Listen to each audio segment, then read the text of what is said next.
Hey, Barner, what are you doing? You lose to Houston. Dana Holgorsen beat you.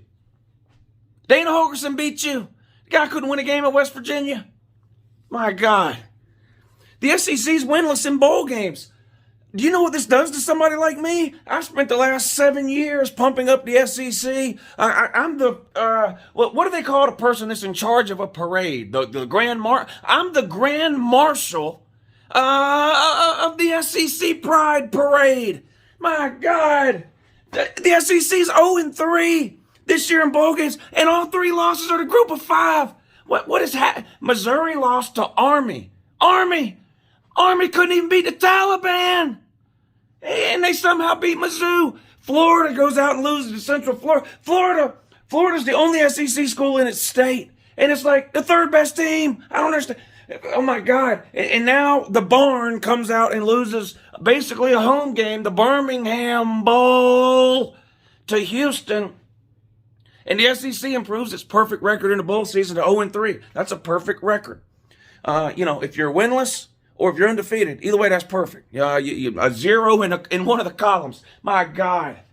Holy crap, man. This is the downside. But again, you can't brag about things and then try to make an excuse. The SEC had, 13 teams get bowl eligible? People like me running around, 13 teams. Well, guess what? The teams that have played so far are absolutely terrible, and they've gone out and friggin' lost. Humiliating and embarrassing to the SEC. Bowl games don't even matter. Apparently they mattered to Houston, Army, and Central Florida. So, that's how these bowl games go with fans, right? Your team loses, the game doesn't matter. Your team wins, you're rah, rah, rah. Point is, I hate Florida. I hate Auburn. And I don't care one way or the other about Mizzou. But I root for the SEC in non-con games, including these bowl games. And this is just humiliating. And it's hilarious.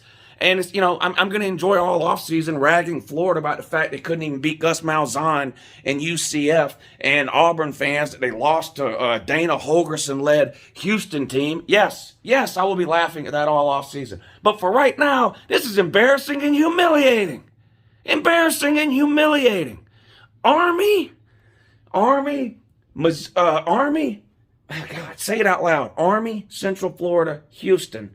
Better than Auburn, Missouri, and Florida? And look, Auburn and Florida, yes, they had down years this year. Auburn and Florida are 2 of the upper half of teams, at least traditionally in the SEC. I mean, there's 14 teams in the SEC? If you want to name the 7 that are like traditionally the best, Florida and Auburn are in that 7, aren't they? Maybe Auburn's borderline, but this is bad, man. What happened? Is it over for the SEC? It's SEC bias. We told you all along the SEC was no good, Lou. They didn't pumped up by ESPN. Well, we'll see. NFL draft comes up in a couple of months.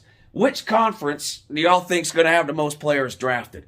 I've been saying this forever, too. If you really want to know who has SEC bias, you need to look no further than the NFL. The NFL has serious SEC bias. Every single year for 18 years in a row, they've drafted more SEC players than anybody else. That's bias if I've ever seen it. So, the SEC is still a great conference. The Big Ten's good, too, especially this year. Big Ten's pretty good almost every year, but I spent the majority of this year. In fact, I said the Big Ten East best division in football. I said that all year, and I believe that.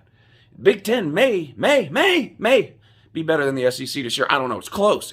You could argue that either way, I think. No other if you're in the ACC, the Big 12, or the Pac-12, you just need to sit your ass down. This is a big boy conversation. It doesn't even involve you. This would be an SEC Big Ten conversation. I wonder if there's a way to determine who is better between the SEC and the Big Ten. Oh, I know. Maybe the second best team in the SEC can beat the ever-living hell out of the best team in the Big Ten on Friday night at 7:30. Prove it once and for all.